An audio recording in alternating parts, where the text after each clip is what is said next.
Hello everyone, আসসালামু আলাইকুম। কেমন আছেন আপনারা সবাই? আশা করি বিডি ভিজন ক্যানভাসের সাথে যারা সম্পৃক্ত হয়েছেন প্রত্যেকে সুস্থ আছেন এবং ভালো আছেন। তো ভিউয়ার্স, আজকে দিনটা যেভাবে আবহাওয়া গেল, তো সারাদিন কুয়াশাচ্ছন্ন এবং প্রচণ্ড শীত।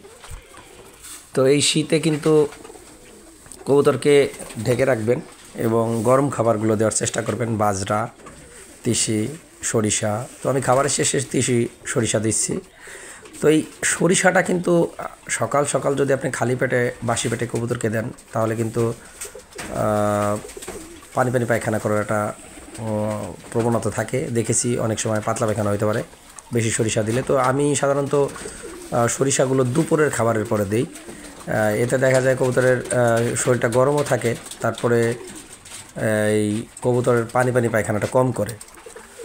তো আজকে নতুন ঘরের নতুন কিছু ব্রিডিংয়ের কবুতর দিছি। তো এগুলোকে একটু গরম খাবার দিতেছি এবং চারপাশ দিয়ে ঢেকে রেখেছি সারাদিন, যেহেতু কুয়াশা। এবং কবুতরের মধ্যে একটা 200 পাওয়ারের বাল্ব দিয়ে রেখেছি, জ্বালিয়ে রেখেছি, যাতে কবুতরের ঘরটা গরম থাকে। আজকে সারাদিন কিন্তু প্রচণ্ড শীত ছিল।